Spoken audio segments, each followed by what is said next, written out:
Olá, estamos dando início a mais um programa Debates Le Monde Diplomatique Brasil, uma iniciativa do jornal Le Monde Diplomatique Brasil, em parceria com a TV PUC, com o canal universitário e com a TVT, a TV dos Trabalhadores. Hoje nós vamos tratar uma questão que está preocupando todo mundo. A falta de dinheiro para comprar comida, a falta de dinheiro para cumprir suas obrigações. E essa ideia que está aparecendo agora, que aliás não é nova, né, sobre a instituição de uma renda básica. Nós vamos discutir o que é a renda básica e que implicações ela tem. Né? Parece que ela tem uma origem neoliberal e está sendo apropriada num certo momento hoje em dia com uma ideia bastante progressista. Vamos então pensar se isso de fato reduz a desigualdade, se isso pode ajudar nesse momento. Para discutir esse tema, nós convidamos dois especialistas, que eu vou apresentar agora. Né? A Luciana de Barros Jacude, muito obrigado, Luciana, por ter vindo aqui e aceito o convite. Ela é doutora em Sociologia, ela foi conselheira do Conselho Nacional de Assistência Social, 2002-2004, assessora do Ministério de Desenvolvimento Social e Combate à Fome, 2010-2014, colabora com a ENAP, a Escola Nacional de Administração Pública, e é uma pesquisadora associada do Grupo de Pobreza e Políticas Sociais da Claxo. E temos também conosco o Eduardo Fagnani. O Eduardo Fagnani é doutor em Economia. Obrigado, Eduardo, por estar aqui com a gente mais uma vez. Ele é professor do Instituto de Economia da Unicamp, é pesquisador do Centro de Estudos Sindicais e do Trabalho, coordenador da rede Plataforma Política Social, uma iniciativa muito importante que congrega intelectuais, pesquisadores, acadêmicos, para fazer uma reflexão crítica sobre a realidade brasileira. Então, nós temos muito boa companhia nesse momento para começar a discussão, uma discussão sobre, afinal, é hora ou não de adotar a renda básica para todos? É uma discussão antiga, mas é uma discussão que se atualiza com a explosão do desemprego que está sendo sinalizada pela crise, pelo aprofundamento da recessão e a necessidade das pessoas terem o suficiente para comer como uma questão básica, essencial, como um direito. Eu vou pedir então à Luciana que comece uma reflexão sobre as implicações da renda básica, o que é a renda básica. É bom para a gente ter a renda básica? Hein, Luciana? Esse é um debate da maior importância, né? Eu fico muito contente de estar podendo participar dessa discussão com o Eduardo, aqui nesse programa promovido pelo Le Monde Diplomatique do Brasil e os seus associados. É um debate que não é simples, porque nós não estamos falando de um objeto consensuado no seu escopo. Ou seja, não existe um projeto de renda básica, existe uma variedade de projetos que estão colocados em discussão nesse momento no Brasil, e essa variedade de projetos não só diferem naquilo que eles propõem de capacidade protetiva, mas diferem na forma com que eles sinalizam uma articulação com as políticas sociais que existem, mais do que isso, na forma com que eles sinalizam o próprio desenho ou redesenho do sistema de proteção social. Então, é um debate, de fato, né, volumoso e é absolutamente oportuno que a gente tenha oportunidade de fazer muitos debates sobre o tema. Bom, primeiro ponto, né, que eu estava destacando é que não existe um projeto de renda básica. Na verdade, existe um projeto inicial de uma renda básica universal. Então, muitas pessoas, quando falam de renda básica, estão se referindo ao projeto de renda básica universal. É um projeto bastante generoso, não é, de dar a cada cidadão brasileiro um determinado benefício monetário. E esse benefício seria de um valor a ser, né, definido politicamente, na forma de lei ou na forma de um estatuto legal ou, eventualmente, constitucional. Bom, esse é um projeto que não existe ainda implantado em nenhum lugar do mundo. E as ressalvas dizem respeito justamente ao limite desse valor e ao pequeno impacto que ele teria, tanto na pobreza quanto na desigualdade, dado, não é, inclusive a existência de outros programas que existem dentro da proteção social brasileira. Bom, no Brasil, a maioria dos propositores de uma renda básica não estão falando dessa renda básica universal. Estão falando de uma renda básica mais específica ou para públicos determinados, e mesmo quando o nome dado é renda básica de cidadania, em geral, está se falando, não é, de programas voltados para determinados públicos. Quais seriam esses determinados públicos? Não é? Nós temos proposta de renda básica para crianças, renda básica para idosos, renda básica para os mais pobres, em função de uma determinada linha de pobreza. Temos proposta de renda básica para os trabalhadores informais. Então, há diversas finalidades e também está em discussão valores muito diferentes para essa renda básica. Esses benefícios variariam, não é, em função dos diferentes propostas. Mas o que eu também gostaria de enfatizar é que o projeto de uma renda básica, ele se articula com as outras políticas sociais. Que tipo de proteção social ele está projetando, dado que ele se articula exatamente com outros projetos e com outras políticas sociais, como você muito bem citou, por exemplo, políticas de segurança alimentar e as próprias políticas de renda que integram a nossa estrutura de segurança de renda, bastante significativa no Brasil. Acho que a gente vai ter a oportunidade de discutir um pouco isso. Então, o que eu queria apenas lembrar nesse início é que a maioria dos projetos de renda básica que estão sendo formulados nesse momento, só agora no mês de maio foram apresentados 2 projetos de lei no Senado Federal sobre renda básica, eles estão falando de substituir programas que existem por um programa de renda básica. Ora, essa ideia de substituição, ela aparece não só em projetos de lei, mas num conjunto de formuladores e propositores que estão participando do debate público nesse momento. Então, cabe a gente, de fato, discutir esse programa de renda básica iria substituir quais programas e qual é o impacto dessa substituição no desenho da proteção social brasileira, qual é o impacto dessa substituição na pobreza e na desigualdade de renda no país. Muito bom. Quer dizer que tem um alerta aí, né? Se você dá uma coisa e tira outras, precisa ver se a soma é positiva ou negativa, né? Exatamente. Professor Eduardo, o que tem a dizer sobre a renda básica? Ela precisa ser implantada hoje no Brasil? Ela é uma boa medida? Como é que é? Bom, Silvio, quero agradecer o convite, é um prazer estar aqui debatendo a TVT com você, com a Luciana, e esse tema é extremamente relevante. Respondendo a sua pergunta,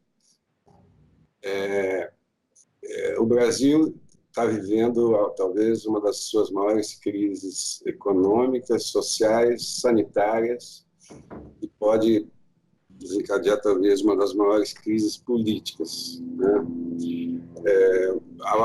Está havendo a população pobre está perdendo renda, né? Bastante renda, enfim, devemos ter um aumento da taxa de desemprego bastante significativa, e a retomada da economia não será algo simples. Então, nós precisamos sim pensar no auxílio emergencial, uma renda básica, né, que pode ser permanente, assim com certa urgência.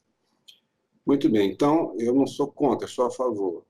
E esse consenso de que é necessário isso tem, enfim, tanto especialistas ou economistas mais liberais ou mais conservadores, mais progressistas, têm defendido essa ideia. O problema é que o consenso termina aí, tá? E é como você disse, é importante esse debate para alertar especialmente o campo progressista, tá certo? Das armadilhas que existem em torno desse projeto, né? Eu entendo que a renda básica ela pode vir a ser, se nós não ficarmos muito atentos, um cavalo de Troia, tá certo? No sentido da destruição do Estado Social de 88. Essa que é a questão central. Porque, veja bem, no campo progressista, no campo progressista você tem duas visões de renda básica. No campo progressista, se discute muito na Europa, a esquerda na Europa discute muito, é o seguinte, você ter dada a quarta revolução industrial, você não vai ter emprego no futuro, tá certo? Vai haver uma corrosão do trabalho, uma corrosão do salário. Então, você tem que ter uma renda que substitua o salário, uma renda básica que substitua o salário. Essa é a visão progressista com a qual eu me alinho, tá certo? Agora, no campo conservador, no campo liberal, melhor dizendo, a ideia é que você tem uma renda básica que substitua o Estado Social, tá certo? Essas ideias elas estão postas na década de 50, 60, com os textos por exemplo, do Milton Friedman e do Hayek, né? A ideia do imposto de renda negativa, né? Qual que é a ideia? A ideia olha, quem não é pobre vai no mercado e compra saúde, compra educação, compra previdência, compra tudo que for. O Estado não tem que intervir nada, tá certo? Não tem intervenção, o mercado resolve. Agora, quem não tem uma certa renda, o Estado dá uma renda básica. Essa que é a ideia central, né? Então, a ideia é substituir o Estado. E essas teses chegaram no Brasil nos anos 90, tá certo? Nós tínhamos recém-concluído a Constituição de 88, né, que é um outro conceito, a ideia de construir um Estado social, né, com alguns elementos básicos do welfare state europeu, etc., né, e a partir do Collor, com o neoliberalismo no Brasil, tá certo? E o Banco Mundial e outras instituições internacionais, né,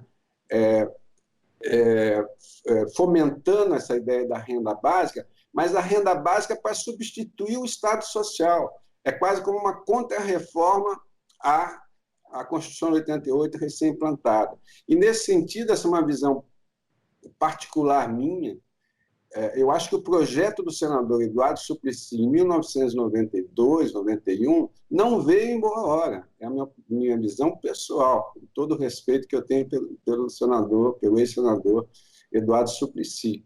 Porque aquele momento, quer dizer, o que estava em disputa era você tentar implantar os direitos sociais que foram recém-inaugurados, né? E uma ideia como essa vinha, na verdade, quase como uma alternativa, né, às políticas universais, etc. Então, esse que eu acho que é o risco, esse que é o alerta, né? Já passando a bola para você nessa minha primeira intervenção, né? O alerta é esse, que há uma armadilha de substituição, né? Você coloca isso em substituição a outros programas. Só para fechar e passar a bola, eu só quero lembrar, depois, se você tiver interesse, nós podemos conversar um pouco mais sobre isso. Para as pessoas entenderem o que eu estou falando, tem um documento do Banco Mundial que foi lançado em 2017, né? O título dele chama O Ajuste Justo, né? Não tem nada de justo nesse ajuste, tá certo? Ele fala da privatização da Previdência, privatização da saúde, etc., etc., etc.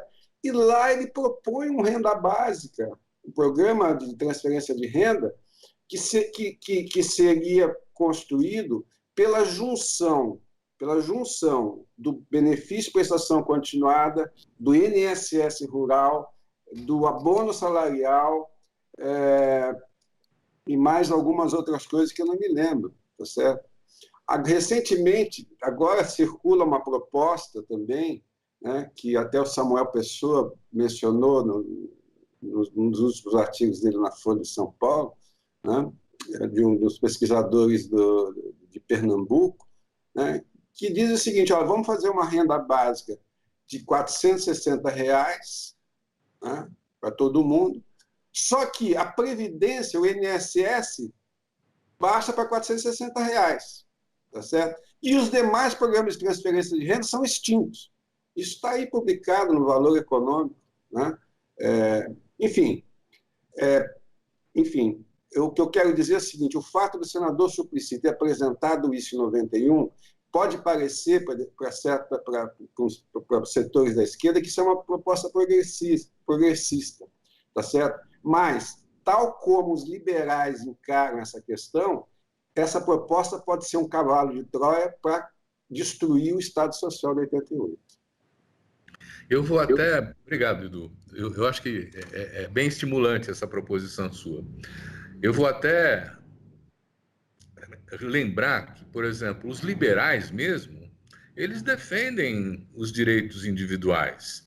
Eles defendem, vamos dizer assim, a necessidade de garantir, que o Estado garanta esses direitos, né? Quer dizer, o que nós temos aí nesse governo, a gente não pode nem chamar de liberais. Eles são uma extrema-direita, uma visão muito curta, né?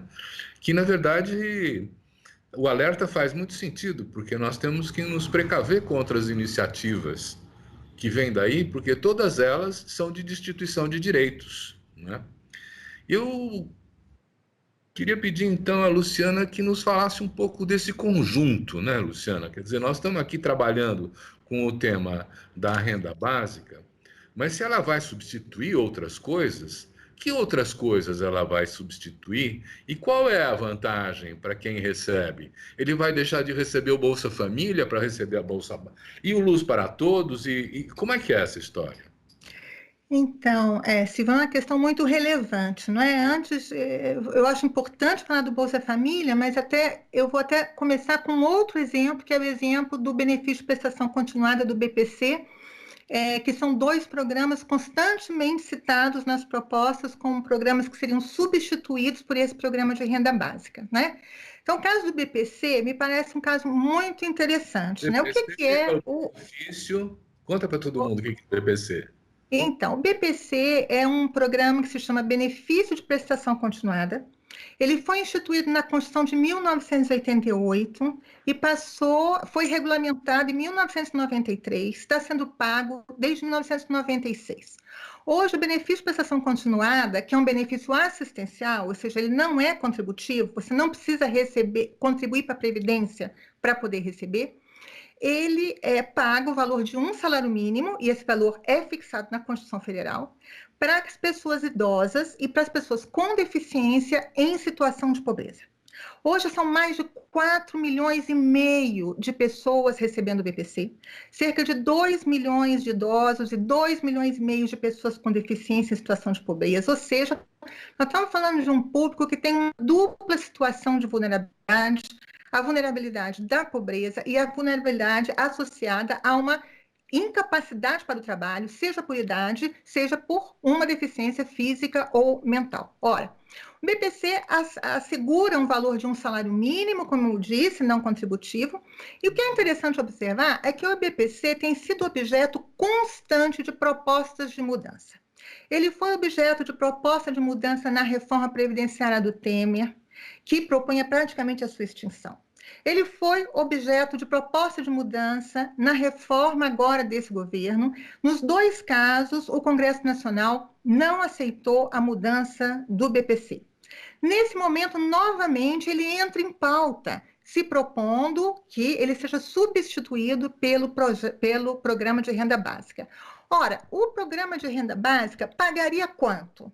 Nós estamos falando de 200, 300, 400, 500 reais para uma população que tem uma garantia constitucional de um valor de um salário mínimo. Ou seja, em alguns casos e para alguns públicos, a renda básica pode implicar em perdas de garantias que tiveram um impacto absolutamente relevante, não apenas nas condições de vida dessa população, que até então dependia exclusivamente ou da solidariedade social familiar ou das ações caritativas, não é?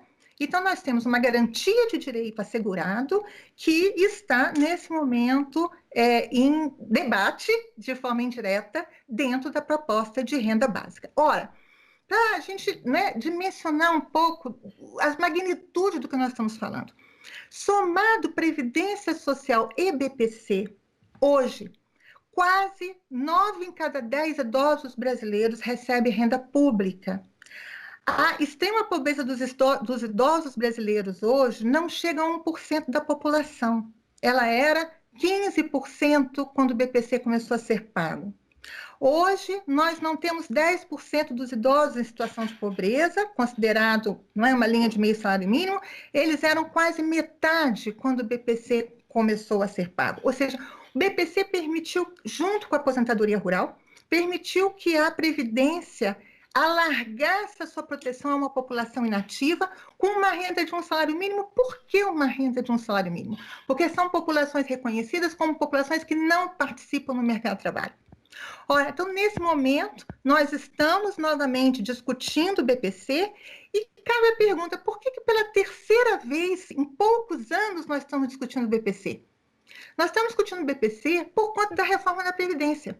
A reforma da Previdência, aumentando o número de anos de contribuição obrigatória, ela causa uma exclusão previdenciária. Essa exclusão previdenciária ainda é mais aguçada pela reforma trabalhista. Ou seja, nós temos no cenário uma ampliação de exclusão previdenciária, o que deve levar, naturalmente, ao aumento de demanda do BPC. Então, nós estamos, nesse momento, com o BPC como uma peça relevante num cenário em que ele deveria aumentar a sua contribuição, aumentar o seu papel no sistema brasileiro de proteção social e, no entanto, nós estamos discutindo justamente a redução do valor e, em vários casos, a redução do acesso a esse benefício. Então, eu acho que é um bom exemplo, né? A gente pode falar também do Bolsa a seguir, né? Mais à frente do debate. Uhum. Então, você entrou num tema que é uma especialidade do professor Eduardo Fagnani. Ele acabou de lançar ele fez um livro, um estudo profundo sobre a Previdência, o debate desonesto. Eu recomendo a todo mundo, né? Eduardo, a questão que me deixa preocupado é o seguinte: a discussão se tem dinheiro ou não tem dinheiro, não é, para fazer essas políticas. E qual é o tamanho desse público? Quer dizer, para a distribuição dos R$600, o público potencial estimado está na casa dos 80 milhões de pessoas, não é? Que é, vamos dizer assim, a faixa mais pobre dos brasileiros. 80 milhões de pessoas é muita gente, né? E a Bolsa Família tem cumprido um papel importante, mas a gente acaba de ver que o governo tirou dinheiro do Bolsa Família para botar na propaganda do governo, né? Quer dizer, o que nós podemos esperar? Porque o próprio governo começou com a questão do auxílio emergencial com R$200 como proposta. Quem elevou isso foi o Congresso, não é? E no Congresso, por exemplo, nós temos uma proposta do senador Serra de oferecer a renda básica financiado pela volta da tributação dos juros e dividendos, como se fosse um dinheiro carimbado, né? É preciso tirar os outros benefícios para instalar a renda básica? Ela é necessária para esses 80 milhões hoje em dia? Silvio, hoje em dia e nos próximos meses e ano, ela será necessária. Será necessária. Agora, é muito difícil você estimar, nesse momento, estimar quanto custa esse programa. Primeiro, você tem que desenhar o programa, tá certo? É um programa que vai atender quem? Né? São os 80 milhões, é uma parcela, você dá mais para quem tem filhos ou para quem não tem filhos, enfim. O desenho do programa é fundamental, né? A questão do custo dele, quer dizer, eu tenho lido na imprensa, o outro projeto que é do senador Randolph, ele estima entre 4% do PIB e 8% do PIB. Certo? Não sei o que está sendo pensado, mas se você pensar 4% a 8% do PIB, dificilmente você vai implantar um programa que custa 6% do PIB, 7% do PIB, sem reduzir programas sociais. Esse que é o meu temor. A Previdência custa 8%, tá certo? 8% do PIB, o INSS. Você vai criar uma outra Previdência sem mexer na Previdência, tá certo? Então, isso para mim também é um risco, né? Porque todo mundo está pedindo um programa de renda básica. Então, vamos votar, o Congresso vai votar o projeto, tá certo? Bom, custa... Eu tenho muito receio que na votação, com o Centrão, com uma série de coisas, você corte esses programas. Acaba com o BPC, a Luciana escreveu um artigo agora recente, que o BPC vai até o final do ano, depois tem que ser renovado por uma decisão do Supremo. Se não renovar, acaba, pronto, você já ganhou aí 2% do PIB para fazer isso. Então, essa que é a questão. De toda forma, a questão que se coloca é a seguinte, quer dizer, no desenho desse programa, por isso que eu peço um pouco de paciência, de calma para as pessoas, e não podemos amarrar o cavalo na primeira proposta que aparece. Nós temos que debater, temos que discutir, temos que ver os prós, os pontos críticos, tá certo? Especialmente do campo progressista, né? Porque a questão que se coloca é a seguinte: nós vamos fazer a renda básica destruindo o Estado Social ou reforçando o Estado Social? Essa é a questão central, tá certo? Agora, para financiar qualquer programa desse tipo, insisto, dependendo do desenho, pode custar 3% do PIB, 4% do PIB ou 8% do PIB, mas para fazer um programa desse tipo, tá certo? Nós estamos propondo, tá certo? Tem que fazer uma reforma tributária, tem que fazer, tá certo? E nós estamos trabalhando nisso agora com um grupo aí de instituições, de entidades, apresentar uma proposta de emergência, mas uma proposta para enfrentar essa crise, né? Que tem que ser aprovado alguma coisa esse ano para começar a valer o ano que vem, que tem o princípio da anualidade, né? E que comece pela renda e patrimônio. As duas propostas que estão no Congresso, eles só fazem a reforma do consumo. Vamos simplificar o consumo. Mas vocês não vão mexer nem na renda, nem no patrimônio.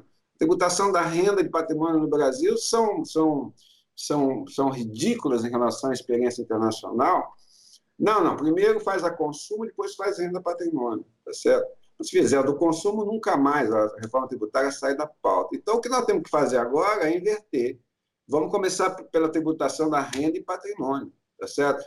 A questão do fim da tributação da não tributação sobre distribuição de lucros e dividendos é um ponto importante, mas não é o único, tá certo? Nós temos que ter uma nova tabela progressiva do imposto de renda também, né? Você acha correto, você acha justo que uma pessoa que ganha R$5.000 pague na fonte 27,5%, essa alíquota de 27,5% é o mesmo que uma pessoa que ganha R$500.000 paga. Quem ganha R$5.000 ou R$500.000 paga 27,5% na fonte, tá certo? Mas também nós temos que insistir na tributação sobre os bancos têm que dar a contribuição deles, tá certo? A questão do imposto sobre grandes fortunas, né? Uma tributação maior nas doações, né? E os nossos cálculos mostram o seguinte: tudo isso que eu estou te falando atinge cerca de 300 a 400 mil pessoas, tá certo? 300 a 400 mil pessoas. Isso representa cerca de 0,3% da população brasileira, tá certo?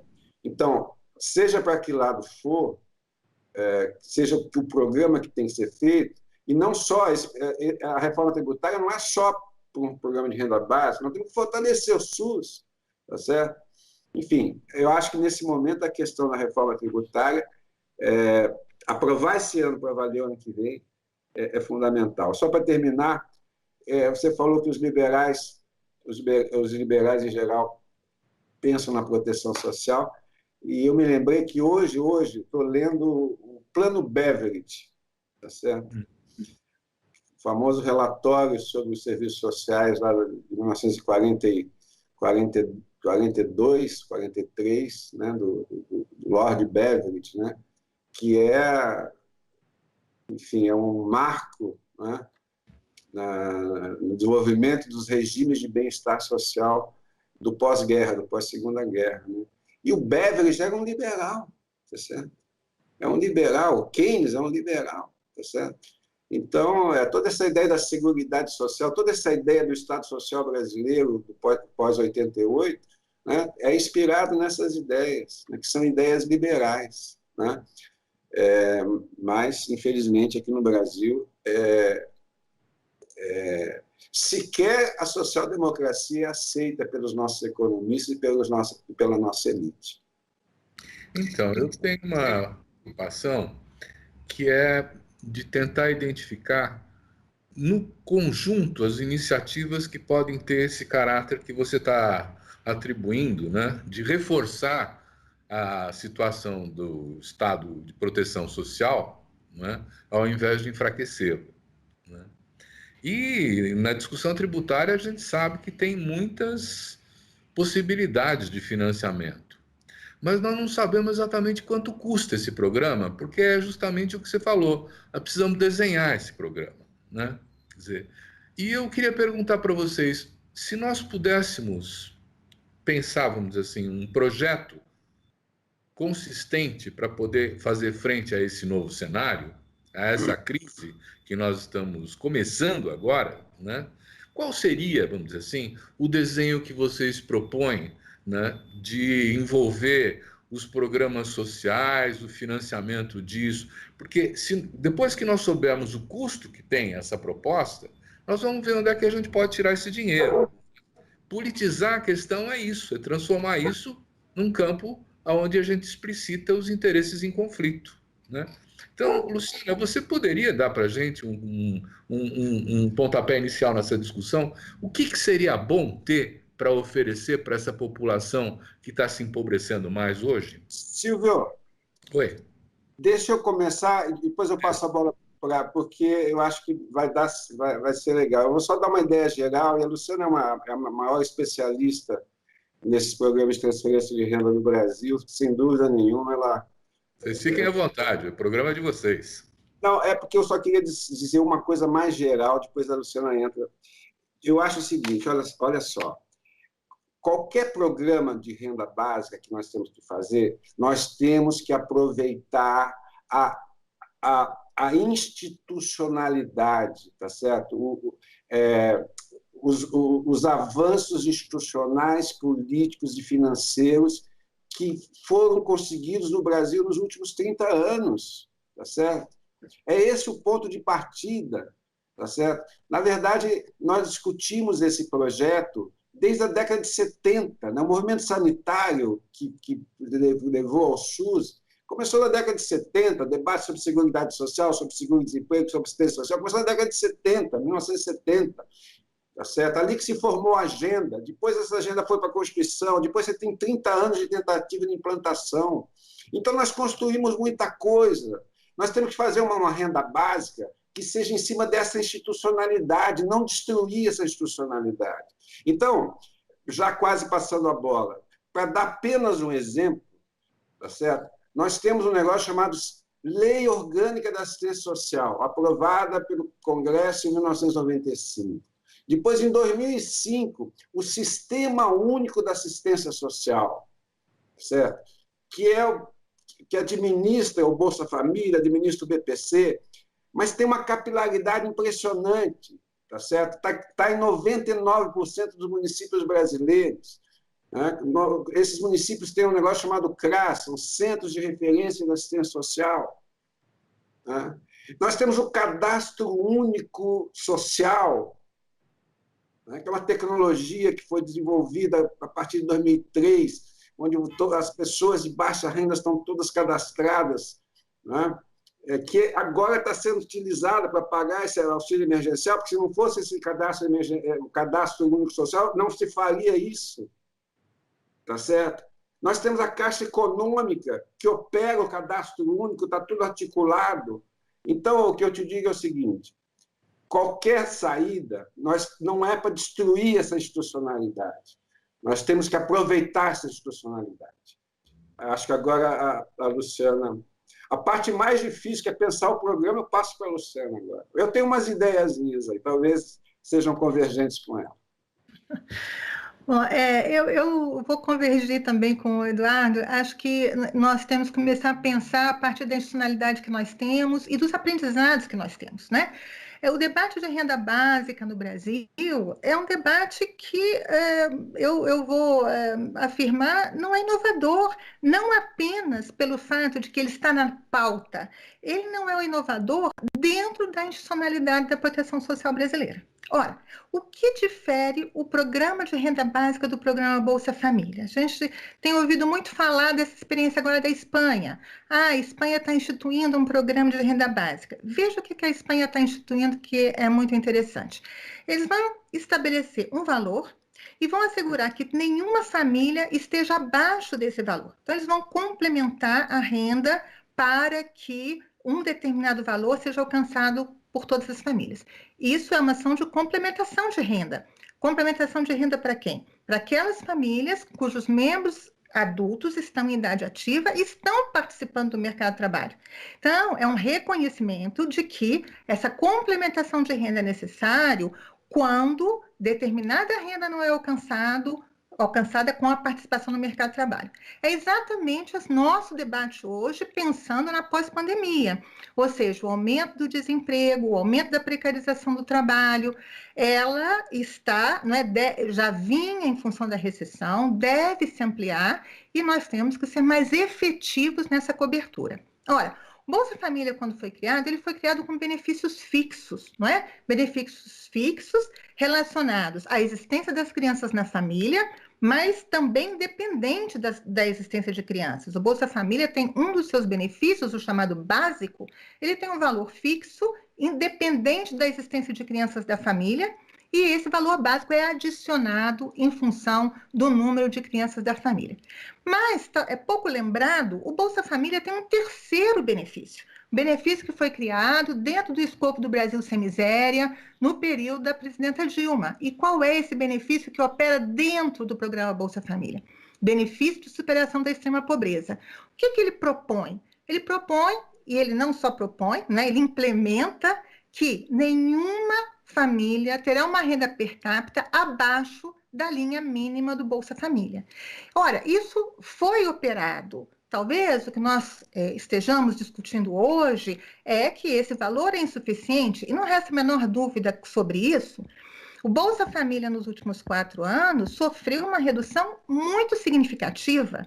2014 foi o menor ano numa série temporal, em termos de número de pobres no Brasil, e desde então, desde 2014, nós temos um aumento da pobreza, da extrema pobreza no Brasil.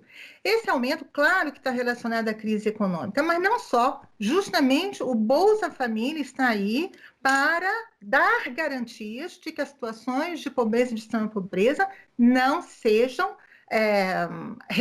com um resultado natural da crise econômica. Ele deveria estar atuando nisso. No entanto, nós tivemos o aumento do desemprego, aumento da precarização do trabalho, redução da renda média das famílias e redução do Bolsa Família. Redução do Bolsa Família em 2 aspectos. Nós reduzimos o valor real do Bolsa Família de forma expressiva e nós reduzimos o número de beneficiários do Bolsa Família. Agora, quando começou a pandemia, em março, foram incluídas alguma coisa em torno de 1.200.000 pessoas no Bolsa Família que já deveriam estar recebendo e que não estavam por conta do represamento. E ainda estima-se uma fila de espera, alguma coisa em torno de 500.000 famílias. O que são 500.000 famílias? São quase 2 milhões de pessoas, talvez até mais. É disso que nós estamos falando, da represamento do Bolsa Família, não é? Então, nós temos um longo caminho de garantia de renda, nós temos o benefício de superação da extrema pobreza, que é um aprendizado institucional relevante, e esse aprendizado está relacionado a determinadas linhas que nós podemos assegurar para que nenhuma família tenha uma renda per capita abaixo. Ora, nós tivemos uma queda, não é? O Bolsa Família está enfraquecido, mas nós temos lições de garantias, não é? Inclusive do BPC, que podem ser usadas nesse sentido da ampliação de garantias e da transformação efetivamente em determinadas linhas, como direito social de que nenhum brasileiro estará abaixo daquela linha. Nós temos instrumentos qualificados que estão operando, como o Eduardo citou, não é? Se não fosse o cadastro, nós não teríamos conseguido executar e implementar o benefício emergencial, que foi uma enorme conquista da sociedade civil brasileira, não é? Nessa rapidez e com esse valor. Então, foi absolutamente importante nós termos essa institucionalidade operando, e essa institucionalidade seguramente traz para a gente elementos para uma discussão dessa renda básica. O que nós queremos? Nós queremos que nenhuma família brasileira esteja com uma renda abaixo de uma determinada valor, ou nós queremos que nenhuma família brasileira deixe de receber uma determinada quantia fixa. Bolsa Família, ele traz as duas experiências, e nós, sem dúvida nenhuma, podemos nos debruçar sobre essas experiências e fazer, não é, construções que possam ser integradoras e fortalecedoras do sistema de proteção social. O Bolsa Família sempre conviveu com o BPC, não apenas ele conviveu, é interessante observar que desde a criação do Bolsa Família, ele cresceu simultaneamente ao BPC, quer dizer, e a cobertura previdenciária. Não há nenhuma exclusão entre essas estruturas de garantia de renda, como não necessariamente haveria exclusão entre uma renda básica e essas estruturas. A grande diferença do Bolsa Família para as propostas de renda básica que estão em discussão é a condicionalidade, né? A renda básica é incondicional, o Bolsa Família opera com as condicionalidades de educação e saúde. Essa é uma outra discussão, não é, que também ela merece ser colocada, porque é uma discussão importante nesse processo de construção da proteção social brasileira e de tirar da invisibilidade, não só da garantia de renda, mas dos serviços, determinados setores da população. Posso fazer só um adendo, Silvio? Porque, assim, a gente tem conversado com vários especialistas, a Luciana faz parte desse grupo, e surgiu, assim, uma ideia que está amadurecendo, é você fazer turbinar o Bolsa Família, entendeu? Fazer um Bolsa Família 4.0, tá certo? Porque é muito simples você fazer isso. Qual o problema? O problema, como é que você faz isso? São ideias ainda gerais, tá certo? Várias pessoas estão pensando nisso, mas não é simples pensar. Mas uma ideia fundamental é a seguinte, olha, o Bolsa Família, como é que a pessoa pode pedir o Bolsa Família? Se ela estiver abaixo de uma determinada linha de pobreza, não é isso, Luciana? Que hoje é em torno de $1 por dia? Porque são duas linhas diferentes, né? Está em torno, a mais alta em torno de 178, se não me engano. 178. Bom, se você diz só é pobre quem ganha 178, você limita, tá certo? Agora, se você disser se só é pobre quem está abaixo de meio salário mínimo, você fez o renda básica. Você fez o renda básica, tá certo? Claro, tem que ter mudanças, adaptações. A Luciana colocou, hoje tem a questão das condicionalidades, como é que seria um programa desse tipo. Mas o Bolsa Família hoje atende 12 milhões de famílias, Luciana, mais ou menos isso? 12 milhões? Nós alcançamos 14,5 agora com essa última expansão de março. Então, 14 milhões de famílias são mais ou menos 40 milhões de pessoas, é isso? Mais ou menos. Isso, exatamente, 45 milhões. Então, hoje ele atende 14 milhões de pessoas de famílias, 48 milhões de pessoas. Se você aumentar esse limite da linha da pobreza, tá certo? Você pode, em vez de 14, você chega a 20 milhões. Nós estamos falando de 60 milhões, 20 milhões de famílias, são 60 milhões de pessoas, são quase aqueles 80 milhões que você mencionou, Silvio, tá certo? E você faz isso como? Aproveitando a institucionalidade, aproveitando a tecnologia social que foi criada para isso, né? E, afinal, é um programa que existe há quase 20 anos, é 2003, 2013, 17 anos, tá certo? Então, existe já uma tecnologia. Então, eu acho que é por aí que a gente tem que avançar, tá certo? Usar a institucionalidade que já existe e reforçar o Estado Social ao invés de destruí-lo. Pois é, mas nós estamos assistindo hoje uma enorme dificuldade de acesso aos R$ 600, que é o auxílio emergencial, não é? Quer dizer, se a gente concentrar essa política, como vocês estão sugerindo, no Bolsa Família, não vai ficar gente de fora? Então, isso é muito interessante. É claro que o Você auxílio tem que emergencial. mudar o conceito. Mudar um pouco o conceito. Não é o Bolsa Família puro sangue. Você tem que adaptar. Diga, Luciano, desculpa.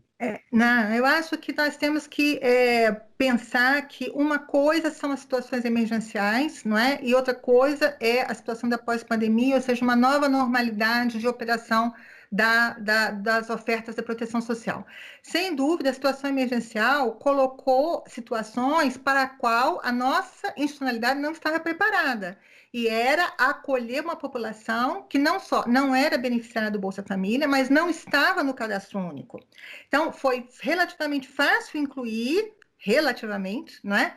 Muita competência técnica e gerencial que está acumulada nas equipes permanentes, na burocracia permanente do nosso sistema de proteção social e no Bolsa Família.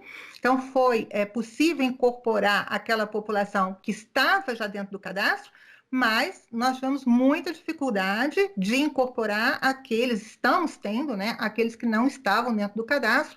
Há uma série de dificuldades, inclusive uma que o Eduardo falou, o problema da fragilização do SUAS.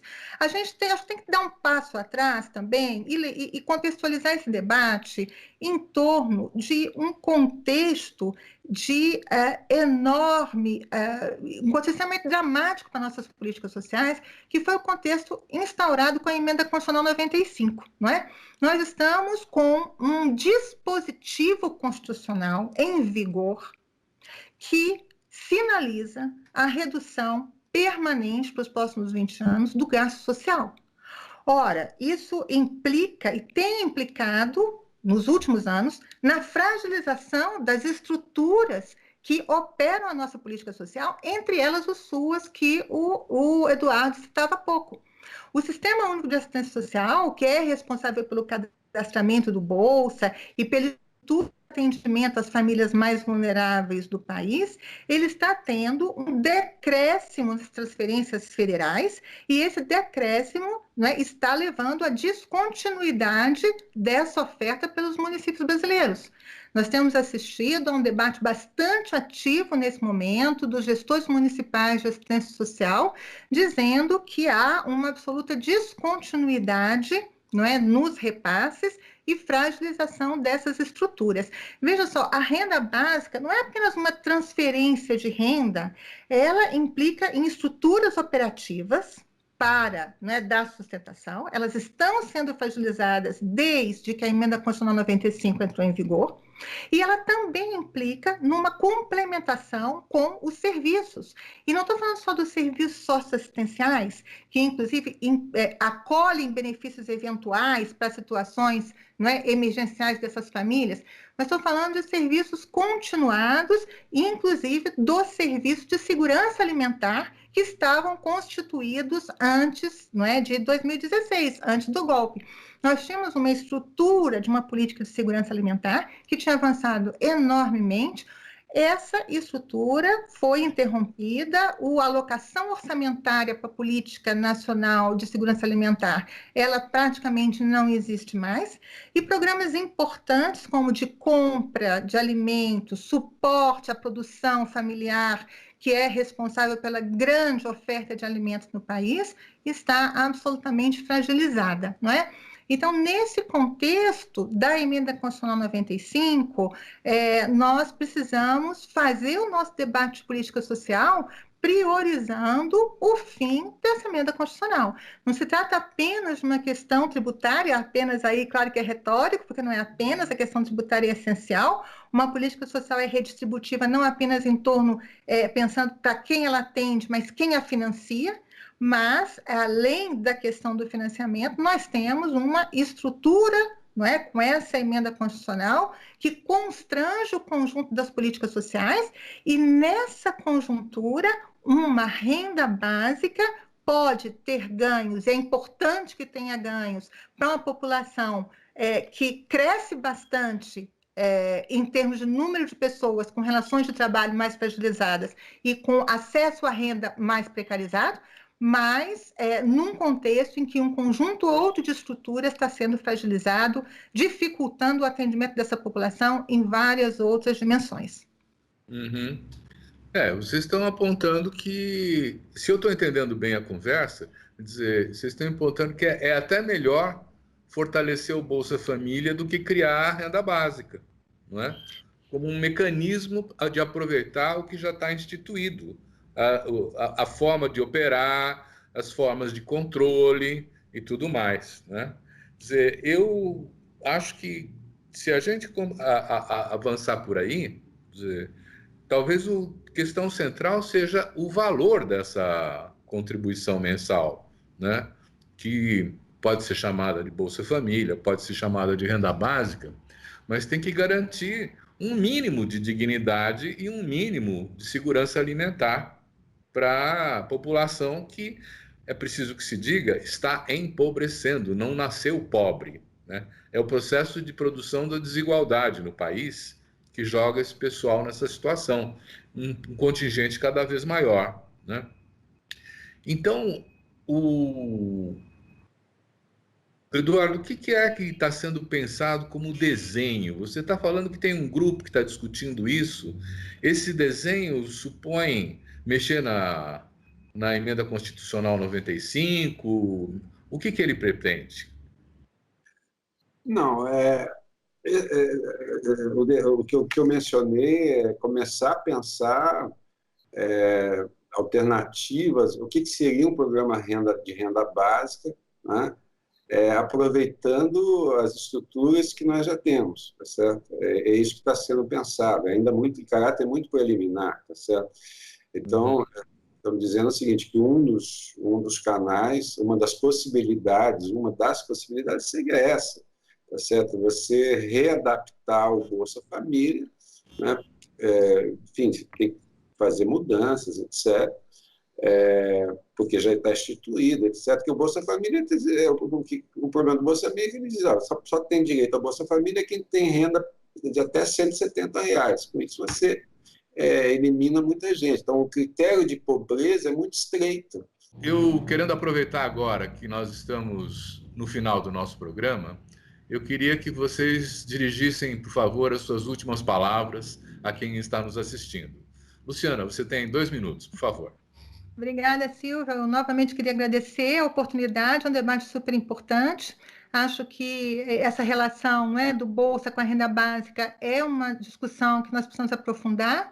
Tem uma inovação grande que essa discussão do renda básica traz, é a necessidade de constituir direitos de determinados patamares de renda, o que significa linhas fixas, garantias de valores, atualizações. Isso tem que ser uma garantia do cidadão. A gente tem avanços a fazer e esses avanços podem ser fortalecedores do sistema de proteção social. Muito obrigada e vamos continuar esse debate. A gente que agradece. Eduardo. Não, também agradecer muito ao convite, à oportunidade, saudar o trabalho do Le Monde, da TVT, Eu só queria destacar o seguinte, o Estado Social brasileiro, que está na Constituição de 88, e nunca foi aceito pela elite. Há uma tentativa de retrocesso desde que a Constituição saiu da gráfica do Senado, tá certo? E esse processo de tentativa de destruição ganhou força a partir do golpe de 2016. Quem lê aquele documento Uma Ponte para o Futuro percebe que esse é o objetivo claro, né? E que depois, no governo Temer, com essas medidas que já foram mencionadas aqui, o teto do gasto, a reforma da Previdência, a reforma trabalhista e tantas outras reformas, e agora, no Bolsonaro, essa investida continua.